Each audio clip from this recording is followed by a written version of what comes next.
A few years ago, we were living in the Valley and my school had their annual music selections, where kids from each grade were chosen to learn a new instrument.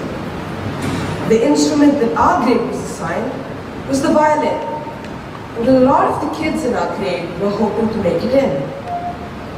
We had simple rhythm exercises to test our musical theory, and in the end, 7 students out of 200 made it in. This was a huge opportunity for me, who was one among that lucky 7, and it would play a key role in my life. Now let me tell you why. Have you heard of the Greek myth, Orpheus and Eurydice? Well, Orpheus, the son of Apollo, was a Greek hero, well known for his heavenly music skills. He went to the underworld to bring back his young wife Eurydice, who had suddenly died. He used the power of music to calm all of the fierce creatures of the underworld, including its ruler Hades, and almost succeeded. Now, why am I telling you this story? Though the myth of Orpheus and Eurydice is a tragedy, it exemplifies the power of music and how music was considered to be powerful and influential even 2,000 years ago. Music has been there since the beginning of time. With the discovery of the oldest instrument, the 72,000-year-old Neanderthal flute, and the oldest music piece, Hari and Hymn 9, we can understand how music has influenced lifestyle, culture, and even civilization. Do you know what the path-breaking scientists Max Planck, Albert Einstein, and Werner Heisenberg had in common? It was music.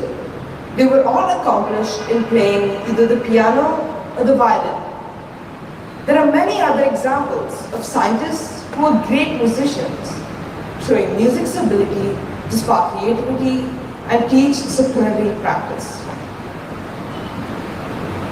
Imagine watching a movie with no background music, or an ad without a jingle. Music plays a huge role in setting the mood for movies, TV shows, commercials, games, and other forms of media. Compare horror and comedy movies, for example. One attempts to create tension and suspense, while the other creates a cheerful, happy, and optimistic atmosphere. There are even specialized musicians to help decide what music to use and where. A study conducted by Science Direct, an online research organization, showed that after hearing a short music piece, participants were more likely to interpret the neutral expression as happy or sad to match the tone of the music they heard. Music has a special ability to affect our emotions. It can make us happy, sad, or angry. I can emphasize this from my own experience. My violin has been my best friend. It consoles me, pacifies me, and lifts me up when I feel down. Especially in harsh times like this, we are stuck within the 4 walls of our home, unable to meet friends. Try learning a new instrument or a new music piece. Trust me, you'll be amazed at the joy it can give you. Let's look at it this way. The same way our muscles need constant training and exercise to keep us fit, our brain needs to be trained and kept fit. Music helps do this by improving many cognitive and physical aspects of our body. Learning an instrument is better because it requires both sides of the brain, and so your brain is working hard and even improving your memory. Did you know people with dementia and Alzheimer's respond better to the music they grew up listening to? They are able to relate the music to memories associated with it, showing music's powerful benefits. Learning a musical instrument is especially better because it brings comfort and satisfaction in what you do. It releases happy hormones such as dopamine and serotonin, which can elevate our spirits. It teaches us lessons about hard work, perseverance, and dedication. It calms us down and is a huge stress reliever. Being able to play an instrument, even if you're just a beginner, can play a key role in your life. My violin has helped me growing since the beginning of this pandemic, and I'm sure other music players or listeners would feel the same. Remember the story I was telling you earlier? Well, a year later, we moved to Jakarta, and I had to discontinue my lessons. But thankfully, soon we were able to find a very good teacher, and I was able to continue. Now I know that I barely scratched the surface in terms of learning the violin, and I'm still a beginner. But sometimes I've noticed that when I play a piece well, it gives me, as well as others listening to me, tremendous satisfaction and happiness. Music has that power to bring people together. Let me conclude with a quote from the famous Greek philosopher Plato. Music gives a soul to the universe, wings to the mind, flight to imagination, and life to everything. Thank you. In my previous school, we were seated in our classroom, patiently waiting for our science test results. There was this one kid who got his test back and got a perfect score. He was considered highly intelligent. However, he had a rather negative side. This person was considered arrogant by several people. Even teachers saw him that way. However, people have this impression that only your academics is the key to being intelligent and smart. So, the negative things are taken away. And then there was my friend. My friend loved socializing with people. They had friends from all over the campus, or even in their neighborhood. But hey, did that matter? No. Like I said previously, only the grades matter. Only the academics matter, or else you're not smart. When they got their test results back, it was a very average score. And they were shoved to the corner of the class, labeled the dumb kid. That very incident made me ponder a few questions. Which of the two are smart? What are the elements of being smart? And also, does being smart lead to success? Well, allow me to speak about it. Presenting another talk entitled Smart, or more specifically, how to truly define being smart. I'm Kezia Hutabarat. Let's dive in. For starters, the definition of smart. According to the Oxford Dictionary, being smart refers to being intelligent, good at learning, processing things in a logical manner. In fact, a study conducted in the United States stated that over 60 to 70% of Americans believe that they're above average when it comes to intelligence. But are they really smart? Let's look at 4 different case scenarios. So, scenario A, we have a guy named Jason. Jason is highly intelligent in academics. He seems to be the idealized student that most teachers would want many students to follow. Then, in scenario B, we have Bob. He's good at socializing, like my previous friend, and has many friends all over the place, retaining a positive and kind aura. Then, scenario C, we have Maria. She's incredibly good in designing skills and has had her fashion designs displayed in numerous stores. Finally, you can see in that picture, we have John, a hacker. Penetrated code for numerous reasons, meaning he's got quite the gist of the knowledge when it comes to coding and computer science, but he's doing it for negative reasons. All in all, we all know that life is not always a bed of roses. When Jason was assigned in a group, he failed to manage his team and landed his team with a very average score. When Bob saw his report card, his academic scores were very average. When Maria tried to open her new store, she failed due to her lack of knowledge in the field of management and business. And when Joe got his identity uncovered, well, off to jail he went. So let me ask you, who is smart? Jason, Bob, Maria, or Joe? You see, to be smart, one doesn't have to be perfect in each and every one of these aspects. Knowledge, skills, positive attitude all the time. Instead, to be smart, one needs to be balanced in each of these aspects. Along with that, we need to continue nourishing what we've got within us, all the potential we have within us. And then we need to promote them to people around us, and then give ourselves opportunities. Now, before I move on, you might be questioning why opportunities and why promoting your skills are so necessary to success. Well, if you look at a person and stare at them, observe them for 5 minutes without them doing anything, will you be able to see all they can do, all their capability, just from that stare? No. You need actions to show that you can do something.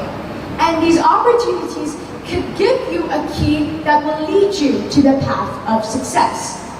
These opportunities may include, but are not limited to, being signed up at a record deal for music or getting sent to a math competition overseas.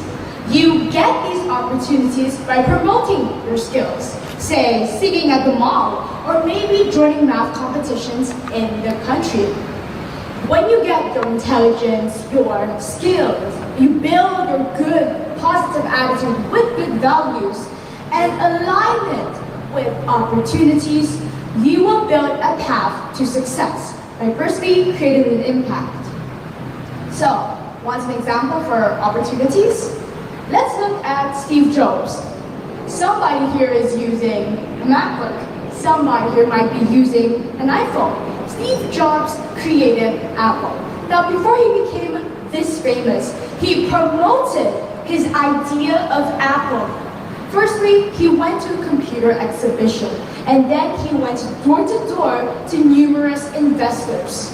The same thing happened with Bill Gates. Bill Gates not only created an impact in society with Microsoft, but also with the money he earned from Microsoft, building the Bill and Melinda Gates Foundation. If you want a much modern example, we have Justin Bieber. Justin Bieber promoted his singing on YouTube. We all have YouTube nowadays.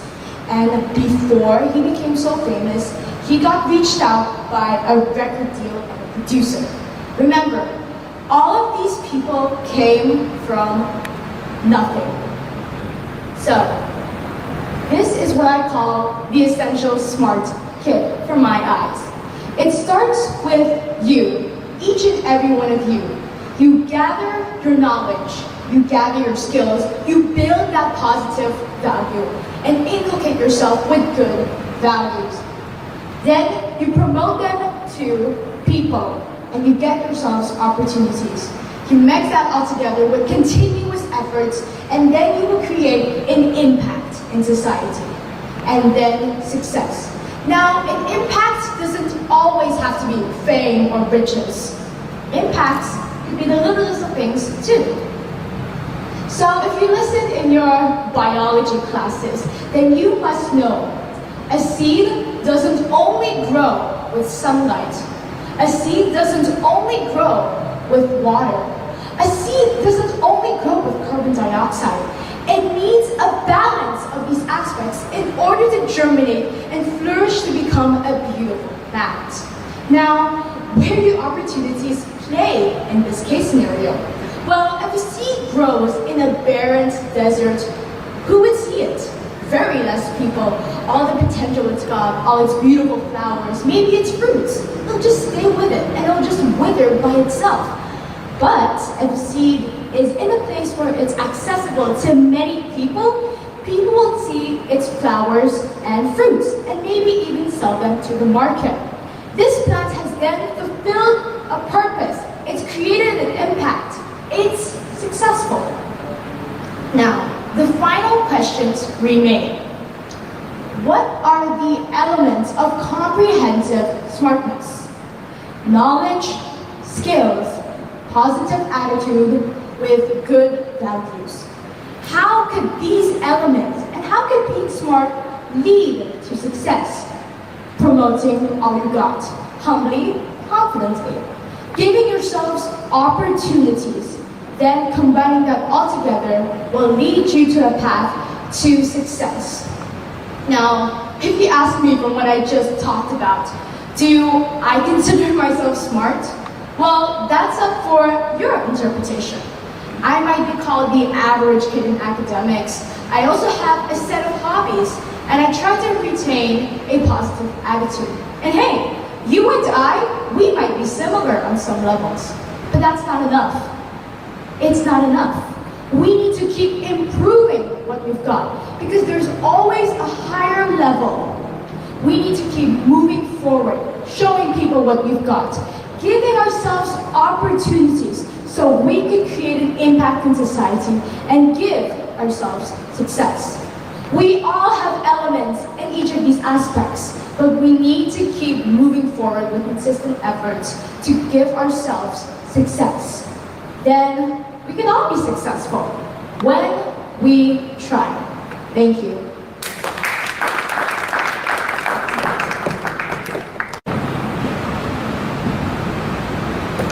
Good afternoon.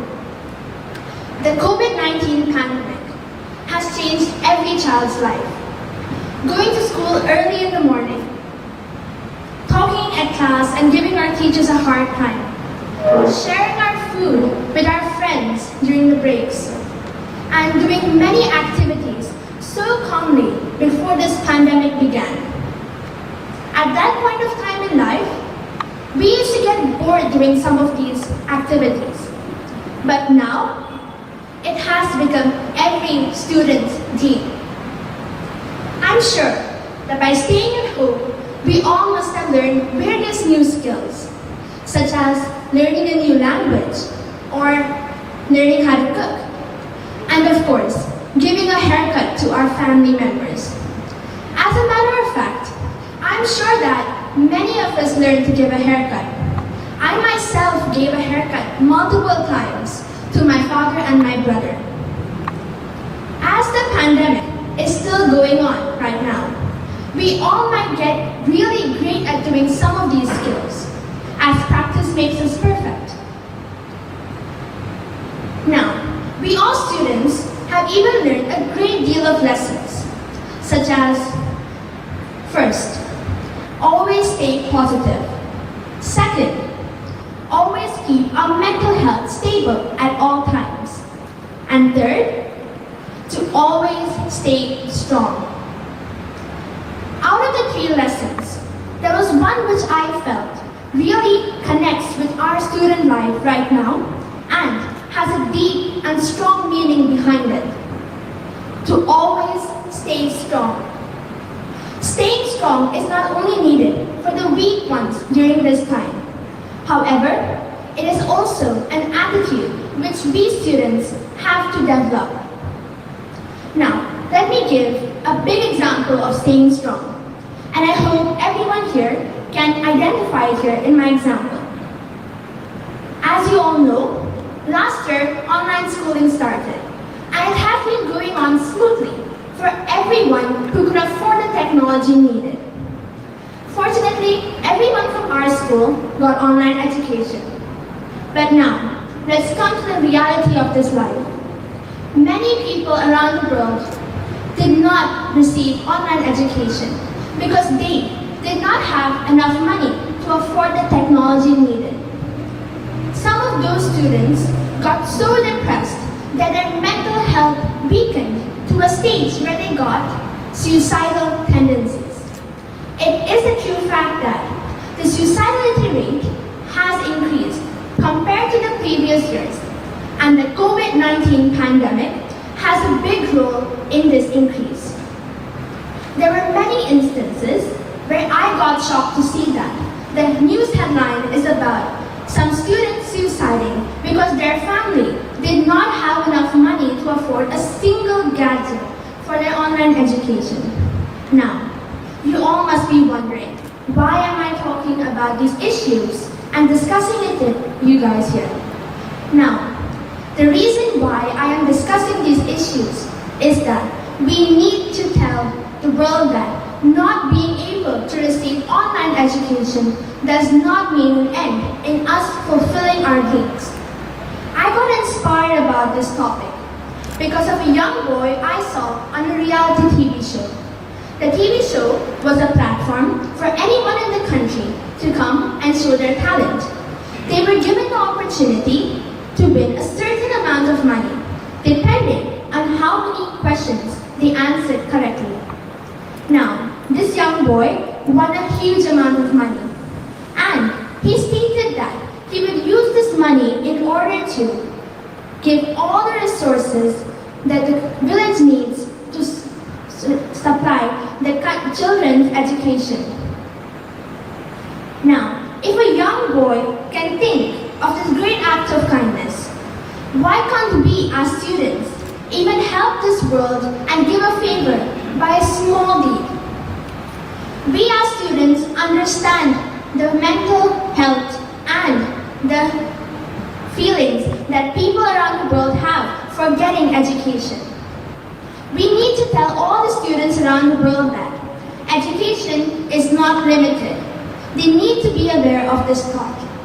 Education can be for everyone, not only for the people who afford it. The only thing that is needed is a positive and strong mind.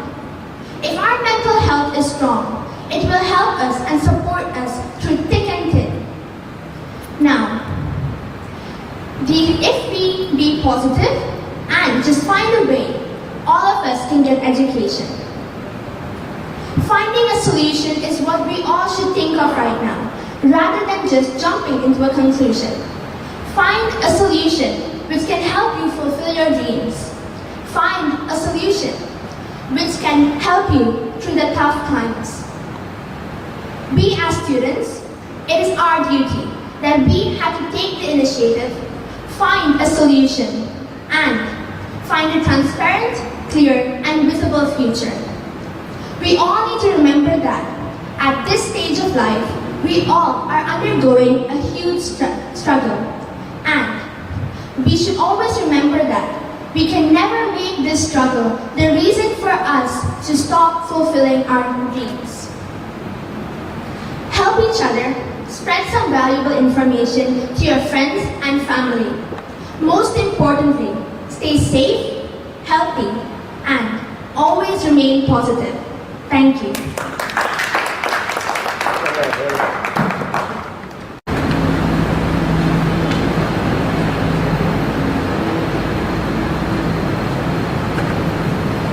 I quote, think as race. None. There is just a human race. Scientifically, anthropologically. Toni Morrison. Many have the parasite of racism living inside of them, but they're not all active executioners. Some are remote spectators, passively deriving thrill and pleasure from watching societies being violated. Others take to the streets, risking their lives in the hope that the system will eventually listen. The killing of George Floyd, a 46-year-old African-American man, took place on May 25, 2020. The encounter was captured on video, and it also incited large protests against police brutality and systemic racism. Another woman, Breonna Taylor, was killed by Louisville police officers during a raid in her apartment. No one was charged for Breonna's death. Fortunately, her case began to draw national attention in May, and she has since been the center of campaigns from several celebrities and athletes, some of whom have dedicated to keeping their seasons a spotlight on her case. People even took to social media platforms to shower their support. But there's always a but. Have you noticed the irony here? People, just because of the social pressure, became a part of the protest and showered their support. Whereas on the other hand, the same precept of racial and color discrimination is deeply embedded in their society. Yet, They never spoke about it. Now let's get to color rights. People drooling over a fair skin tone is evident in matrimonial advertisements. Not only this, but the use and demand of whitening creams have been there in the world for years. Yet, no one took cognizance of such products that advocate color bias. Not only this, but people just increase marketing day by day. Recently, the US Capitol was being stormed by supporters of former president just because they could not accept the reality of the election. No tear gas, no rubber bullets. But people died protesting for the BLM movement. Police had their hands in their pockets as the Capitol was being stormed. This is what racism and bigotry unchecked looks like. If any other group of people stormed the Capitol, it would have been treated for what it is, domestic terrorism. Many of us have undergone classmates calling our food disgusting, smelly, whatnot, just to watch them have the same cuisine the next day. People making fun of culture and tradition is not a pleasant thing to overhear. Being made fun of skin color, being made fun of our accents, being made fun of our clothes, stereotyping lifestyles. These acts seem nothing but funny to them. Being born into the 2000s era, many of us were unable to experience the speech of Martin Luther King Jr. that racism is wrong. Racists are bad people. And I think that allowed me to believe that those racists we see on the TV screen were being beamed in from somewhere else. And racism was almost like a puzzle to me. I did not feel empathy. For a long time, I didn't understand what was the motive behind racists. So I started reading, and I also reached out to some leading experts on race and history of race. And I turned around my lens and thinking, wow, white folks are the story. Whiteness is the story. Also thinking, can I do that? What would a podcast about whiteness sound like? Pretty sure it could get uncomfortable. Have you noticed that people in the media work on what we consider to be racial issues? What that usually means is we're pointing our gaze and our cameras and our microphones at people of color, asking questions like, how are Black folks doing? How are Native American folks doing? How are Asian folks doing? And these incidents from day-to-day American life, these overtly racist incidents that we now get to see because they're captured on smartphones and sent across the internet. And beneath those events, there's a stubborn data, a study that shows systemic racism in every institution we have. It shows the racialized inequities in our schools and criminal justice systems.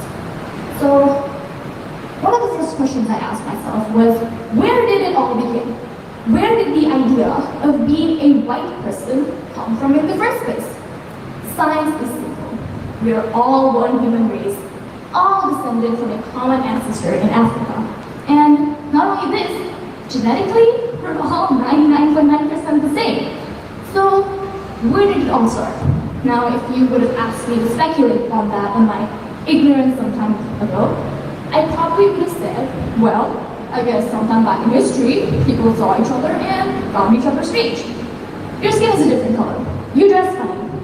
Your hair is different. I would have most likely jumped to conclusions that because you're different, it makes it okay for me to mistreat you, right?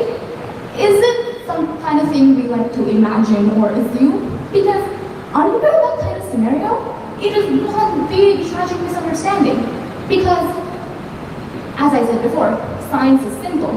Back in history, people had no notion of race. Of course, people back then divided themselves by tribal group, etc. But for most of history, people had no intentions of dividing themselves. Now, back in the ancient Greek, the Greeks thought that the Asians, the Ethiopians, the Persians, the Celts, were kind of barbaric to them, only culturally, because they're just not Greek. Now, I think that kind of answered my question that the prideful behavior of the Greeks was quite comedic. Reaching the end, imagine this. Your school calls a day off because of heavy rain. And there are always a ton of parents saying, I'm looking out my window right now, and there is no rain. Why is my child not in school? Well, the neighborhoods 10 minutes away still have heavy rain. So if we cannot get all the students to school safely, there is no school. This is the same thing with systemic racism. Just because you look out your window and don't see rain, doesn't mean the other parents are lying and say the weather's bad. So you're not proving a point when you're saying, there is no rain, so it must not exist. You're just showing how small your view is from your window. What that means is, pick up your privilege umbrella and go help others. Change your view, change your life. Thank you.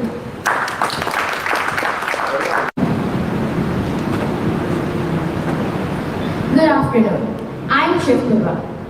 This world is full of stress, struggle, crime, war, and hate. Some say that both sadness and happiness play the same role in life. But who doesn't want more happiness here? I'm 100% sure that everyone looks for happiness in their life. I see sadness as a kind of disease to be cured, but happiness is the medicine for life. So, what exactly is happiness? Happiness is an emotional state that includes and promotes positivity. A study on happiness done by Grant and Blue shows these three outcomes. 1. 67% of those extremely happy said that the happiest time of their lives is now. 2. 77% of those extremely happy said that the state of the relationship was either the greatest or very good. And 3. 93% of those extremely happy said that they are in excellent or very good health. This means that most people see happiness in pleasure, relationship, health, achievements, and many other things. Happiness can and should be attained by small things. Happiness means a lot to me as for others. I try to find joy in each and every moment of life. My grandmother has taught me that happiness doesn't come from materialistic achievements. It can only be achieved by self-realization and more positivity. And now, this positivity is moving my life from a small Himalayan village to a big metro city. Every year, we go to our home country to meet our grandparents. My grandmother is known for her love for trees and plantations. She takes me to the farmland and forest she's grown. I'm always amazed to see what she's done. She's been planting trees for so long, and now I can actually see her love for plants and plantations. Some of the trees that she has grown in her forest and around are not even native to the area. I found out that whatever she plants usually grows pretty fast. And now I see why some people say that she has so-called green hands. But I don't think it's because she has green hands or anything. But it is because she plants them with positivity, enthusiasm, hope, and happiness. Happiness always reflects one's positive attitude towards life and the activities we do. Happiness is truly an internal factor of life. Do not look for any special occasion to be happy. Find joy in each and every moment from the life of learning.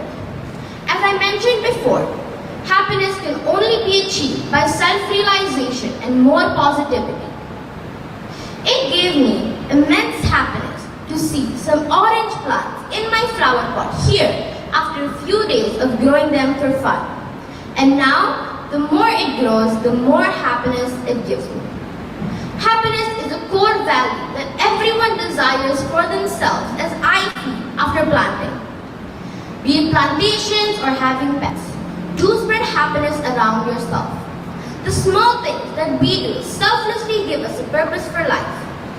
This gives us true happiness, and in this way we can inspire people to live a purposeful and passionate life and to find happiness from within.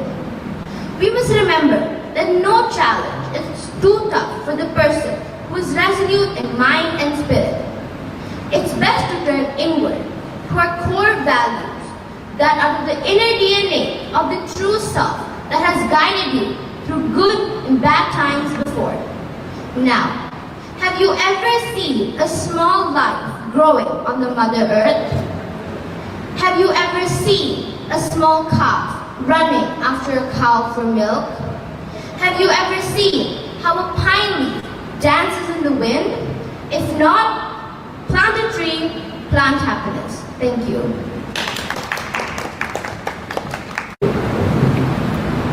Good afternoon, everyone. My name is Kritika, and today I'm going to talk about don't judge a book by its cover.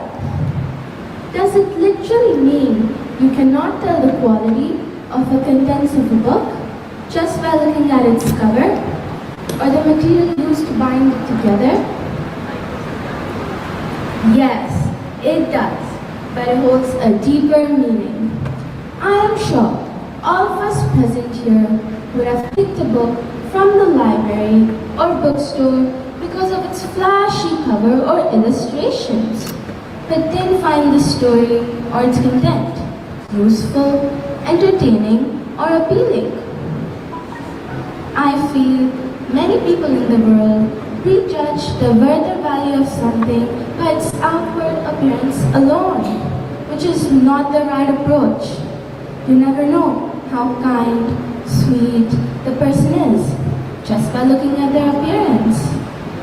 A person with the most shabby looks might be the most intelligent person in the world. In this context, I remember the famous line said by Kim Uliana. Mirror, mirror on the wall. It doesn't matter if I'm short or tall.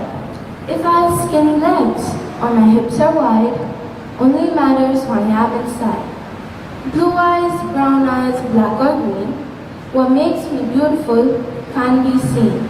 When you look at me, don't judge me by my parts. The most beautiful thing about me is my heart. Look at some of the eminent personalities around us. The great genius Albert Einstein. His looks were funny, but he had the most intelligent brain of all times. Or look at the famous Indian actor Amitabh Bachchan. He was rejected in auditions because of his extraordinary height and simple looks. But until today, he's the most successful actor of the Indian cinema because of his talents and not for the looks. I would also like to share some of my life experiences. Recently, I was watching a quiz show and there was an expert to help the contestant. When the host introduced him to the audience, I didn't expect him to help the contestant and my judgment was merely based on his looks. But he helped several contestants with his expert opinion and he was actually smarter than most of us. Last week, I was at the departmental store and all of a sudden, a chocolate with a nice glittery packaging caught my attention. The bright, colorful packaging made me buy the chocolate, but I had no idea how it would taste. Had it been that the chocolate had a simple, ordinary packing, I would have not bought it ever without knowing about it before. By the way, it wasn't that bad, but I will not buy it again. I think the world would be a better place if everyone treated others equally. Maybe we would have fewer wars or fewer problems. If kids didn't judge other kids on how they look, certain kids wouldn't get picked on or teased. The kids who are different wouldn't feel bad about themselves or about their differences. How can we not talk about the current situation of COVID-19, which the entire world is facing at the moment? A year back, we all welcomed 2020 with celebrations, making plans for the year with family and friends, where nobody knew what it had for us.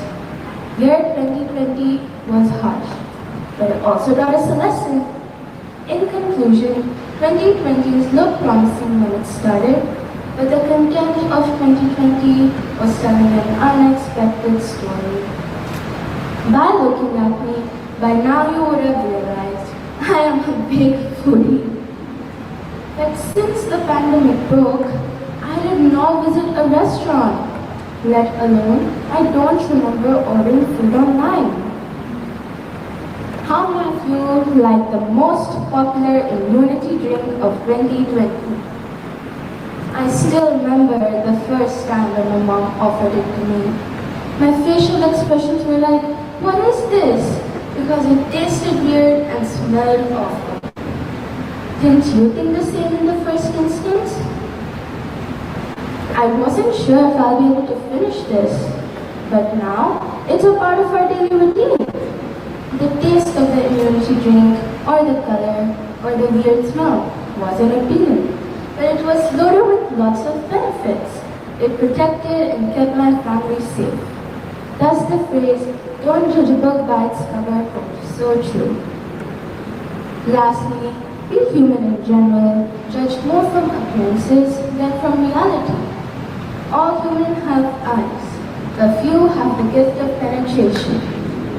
We have a long way to go to live up to this English proverb. As a society, we are improving the way we deal with others who are different from us.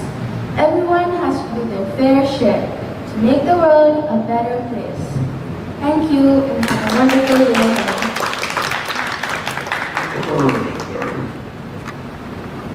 Hello everyone, I am Roti. Today, I'm going to talk about the topic. Most of the suffering we experience is inflicted upon us by ourselves.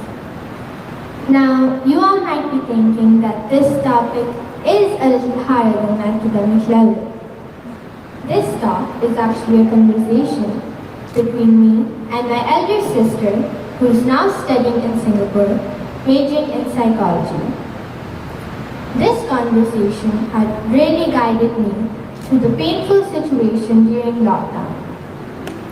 So, my sister once told me that we can choose how to equip ourselves for any situation, no matter how painful it is. Now, there are certain natural and inevitable situations, such as death and disease, which are out of our control. But if we wholly accept and understand them, our response to them will still be within our control. Thus, we can opt to react to it positively. Going by this, if we choose not to control our suffering, we will be responsible for most of our unhappiness. On the other hand, by controlling our response to pain-evoking situations, we can decide to shape future realities. Let's start this off with an instance that happened about a year ago, when I was in grade 6. My family and I had traveled to India right before it went into lockdown due to the COVID-19 situation, and we were stuck there, unable to return back to Indonesia. Had all my online classes there, amidst terrible Wi-Fi connection and distractions everywhere. The fact that I knew this problem was here to stay initially got me extremely irritated. A very exhausted me then decided to change things up a bit. Though obviously I had no control over the pandemic or the unstable Wi-Fi, but what I did have control over was my response to the situation. I noticed there were two types of people in this lockdown. First, the ones who kept on blabbering about how they couldn't get any work done and were constantly annoying. And second, there were these people who started their own YouTube channel or set up an online business, the really productive ones. Now, in this situation, both types of people were facing the same problems. However, the second type took the situation as not a problem, but an opportunity. The plenty of time they had during this lockdown was actually something they might never get to experience again. Unfortunately, the first category of people, who are more in number, completely ignored this bright side to the issue. Due to the positive attitude, I decided to devote my time to learning new things through the internet, which we all can agree is honestly such a blessing. I learned how to solve the Rubik's Cube, which very frankly seemed almost impossible to me earlier. Saying this in the most modest way possible, I can now solve it in less than 2 minutes. Another skill which always looked super challenging and difficult to me was the mandala art form. After extensively watching related YouTube videos online, I grew so much more comfortable practicing it. Shameless plug. But do remember to check out the mandala art episode out on my YouTube channel. Now, I can even teach you all how to draw mandala in less than 1 minute in the form of a rap. Hello everyone. Do you have stress over time? Is it making your mind churn? Don't worry, I have a solution. In your stress cluster chart, there should be mandala art. It will hit your stress with the dart. It will make you smile. So let's start. First, make a circle with a banner. Make a line from the center that make 10-degree angles. After that, draw random concentric circles. And now, let's draw the patterns. Do you think it's hard? No, it's as easy as swiping a card. Just make patterns with numbers, or you can use easy letters. Go slow and steady, and your mandala art is ready. But anyway, I like to end my talk with a quote I have recently grown to believe in and understand. Life is 10% what happens to me, and 90% how I react to it. Unquote, by Chuck Swindoll. Thank you.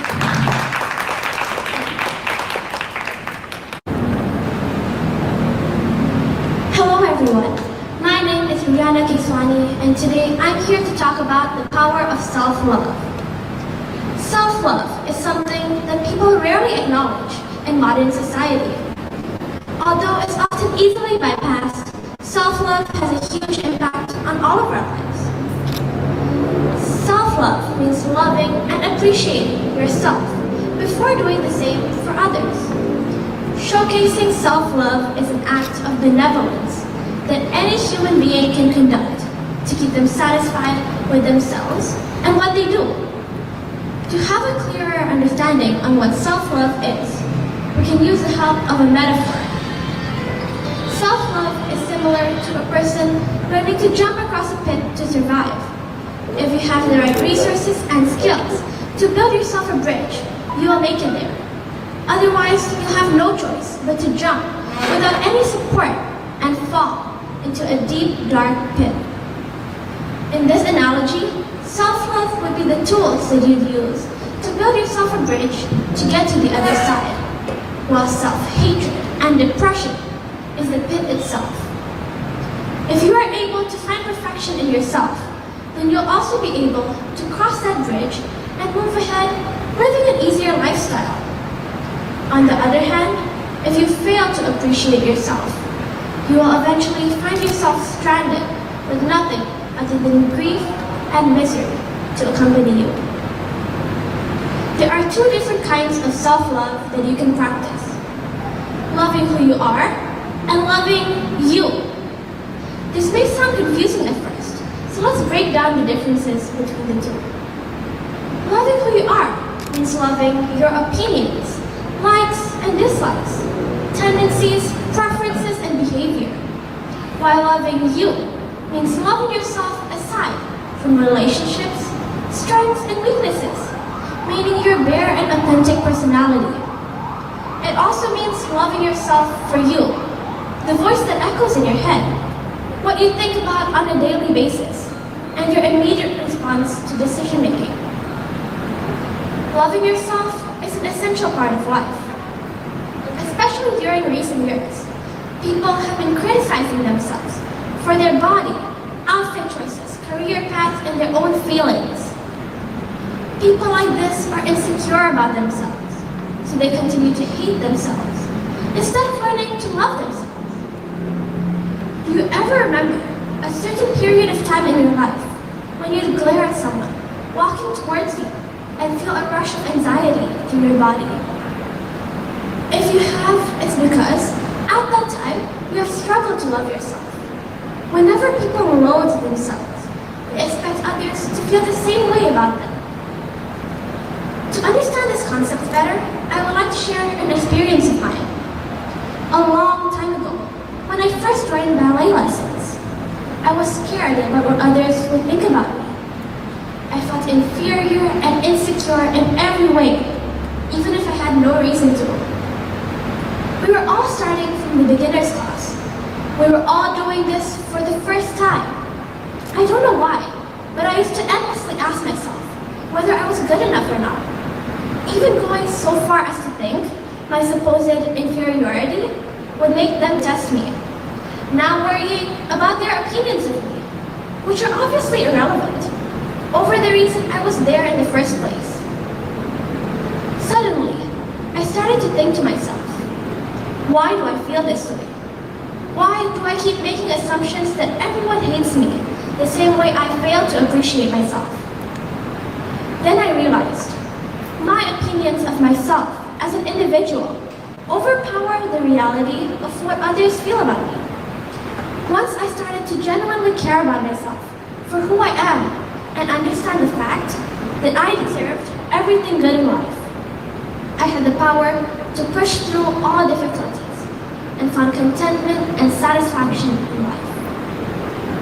However, when you realize the power of self-love, life won't magically become perfect. Life will never be perfect. Instead, life will be like a journey that's worth traveling. You don't need to be perfect, because a perfect human being doesn't exist. Remember the pit analogy? Just because you learn to jump across a pit in front of you after having learned to love yourself does not mean that there won't be other pits in front of your path, nor does it mean that you will be able to jump across all of them. Life means learning to love yourself time and time again, despite every adversity that happens to you. To do this, each and every time, remember, everyone should learn to love themselves simply for who they are, without hiding anything, or pretending to be someone else.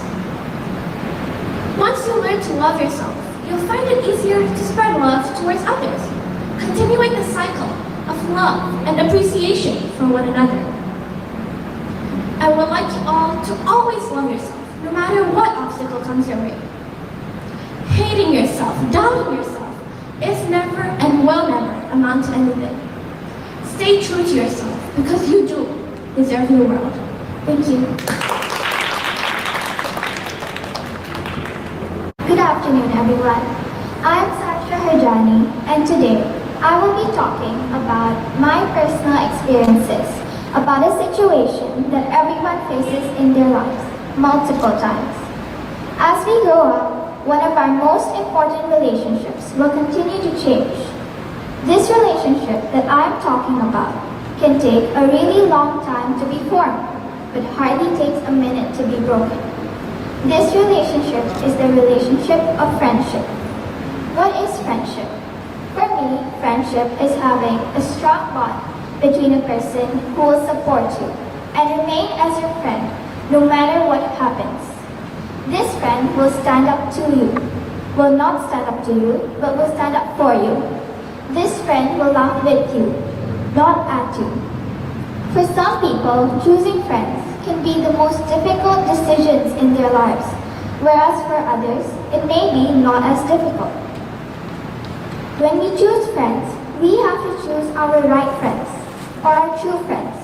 True friends will never make fun of you, and whenever you are with your true friends, you can be the real you, without worrying that they won't like it.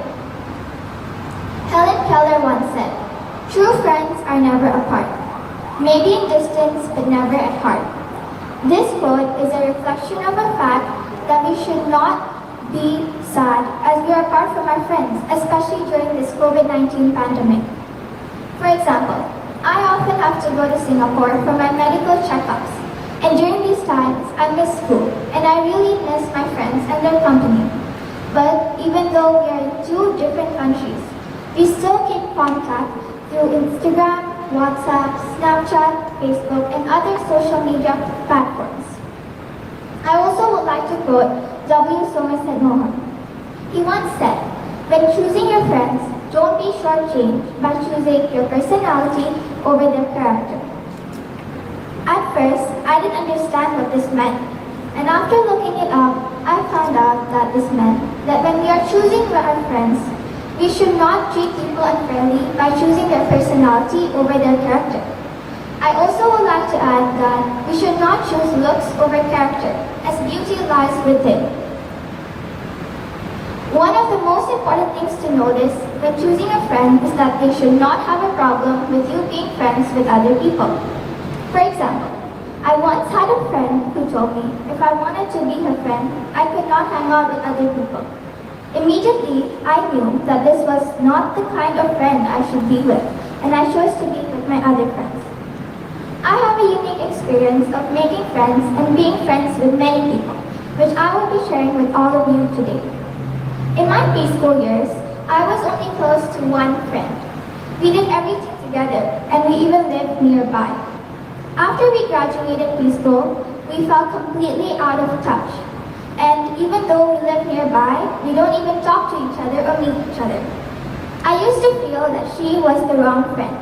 But then I realized that as times change, so do your thoughts about a real and ideal friendship. It's like buying decoration or furniture for your home. It may suit your home, but if you renovate or change your home, it won't suit it anymore.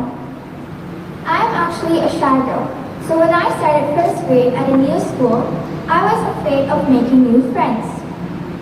But after a few months, I became friends with a few people who are also my current best friends. In second and third grade, I was often bullied by a few of my classmates, which made me feel sad because I considered them as my friends. After this experience, I became more introverted and shy, and I was afraid of making more friends. What makes me feel good is that I was open to making more friends even after being bullied, which really benefits me now as I have many close friends. For me, losing friends has always been something I never wanted to happen. But then I realized as we grow up, our thoughts and ideas of a good friend will change. And it happens to everyone. It is totally normal. And if you have true friends, you won't ever lose them.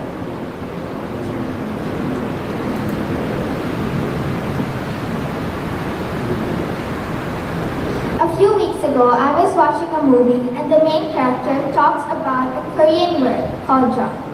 Jung is the connection between two people that cannot be severed no matter what happens.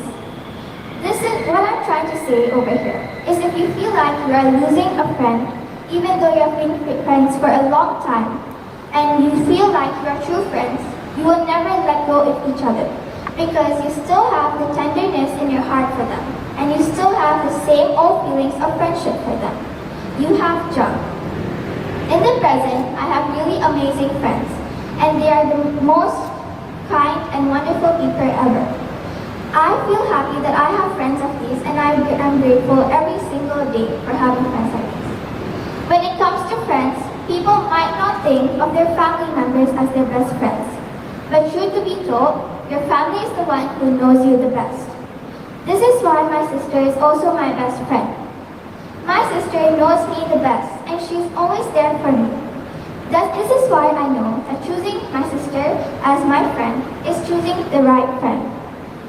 But my main best friends will always be my parents, because they are the ones who know me inside and out, and they are always there for me through the thick and thin times in my life.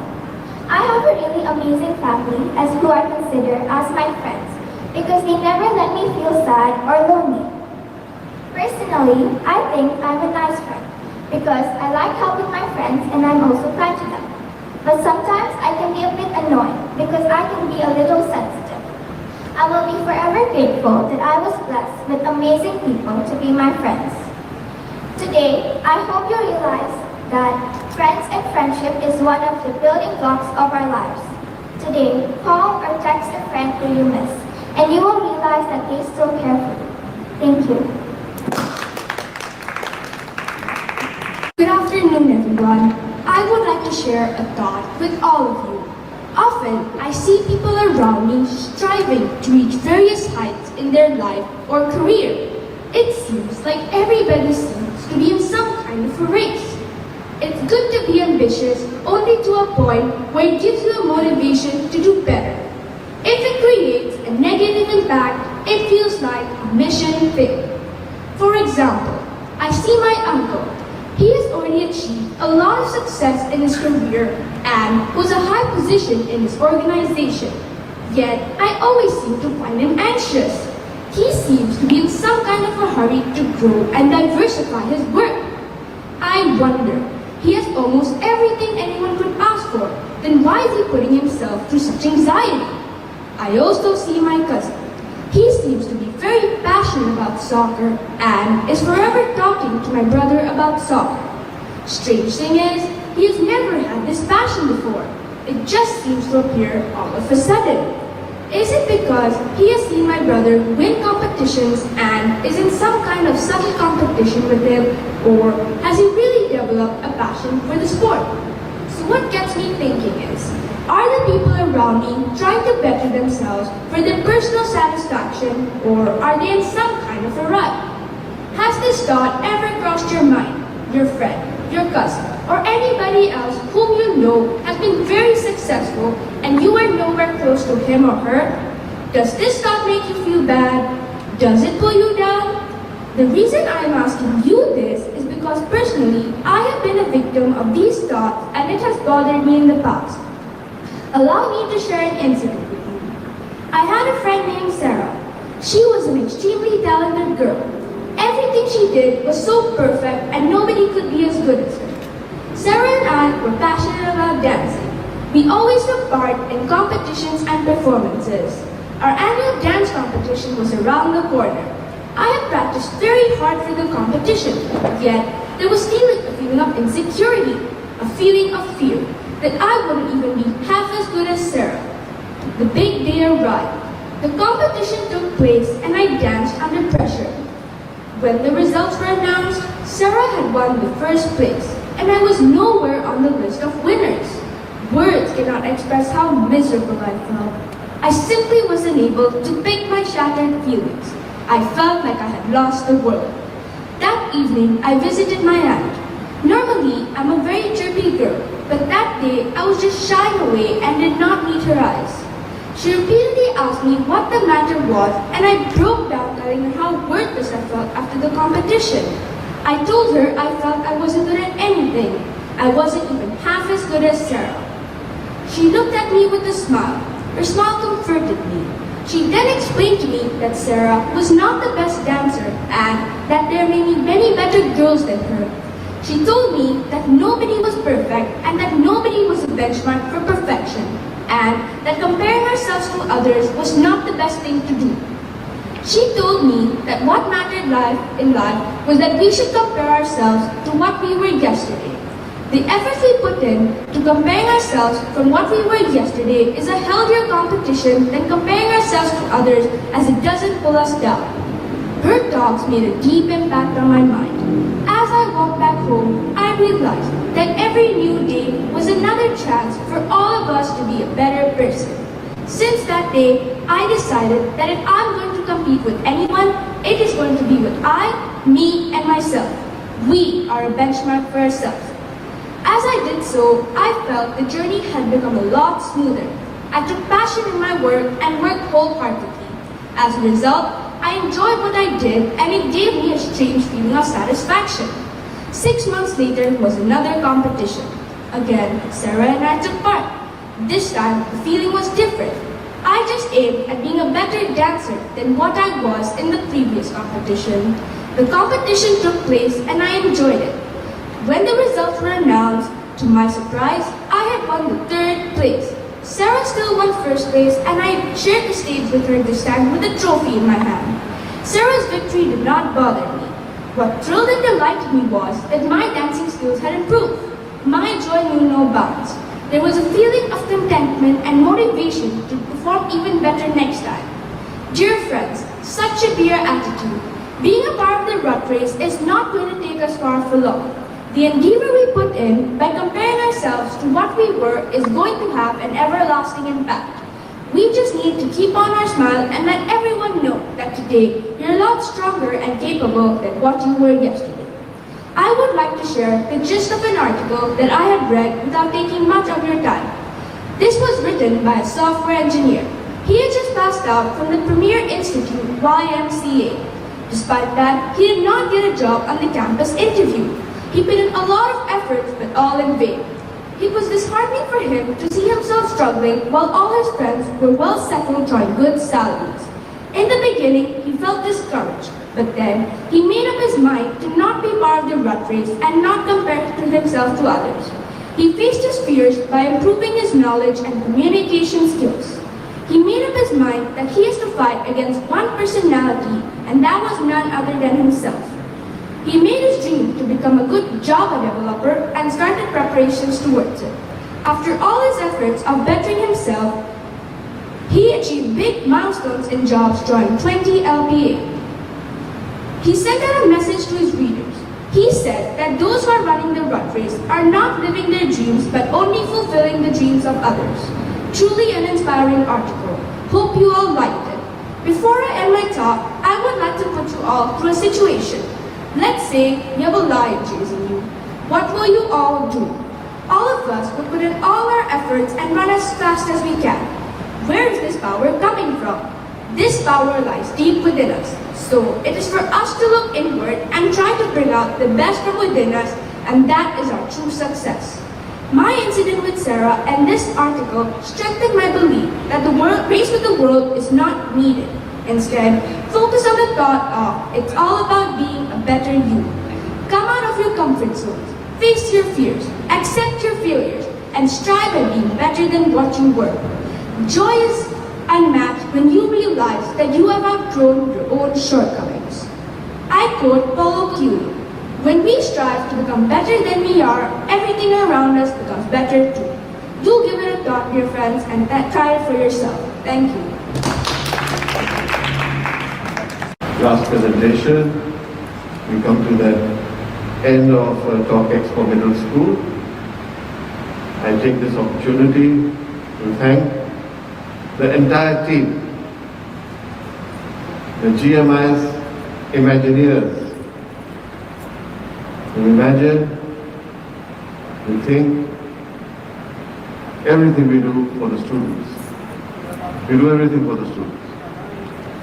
And it's holiday time, it's COVID-19 raging, but yet we've done this event, and I congratulate the entire team. It was wonderful stage set up there. I congratulate Mr. Bargos and his team for their creative thinking, the technicians for all the setup, the judges, the middle school team, the supervisor, coordinator, the judges, the IT team, Mohit and Pankaj, and everyone. And a special mention, the MC. MC is our student. She is now in class of in grade 12, class of 2022, and she has so graciously agreed to come and compare this program. Of course, this will go down as an activity in her CV, which Denny will guide her for. So I'd like to make a presentation to Nayul Lee. Honyul Lee. Hanyul Lee. Hanyul Lee, please come. I'd like to present the certificate to you. Bring the letter. Well done. For your spirit. For a long way.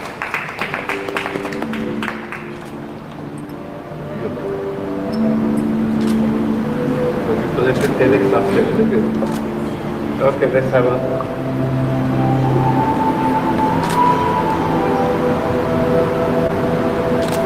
Do well in the IB. Track the exam, work hard, be happy.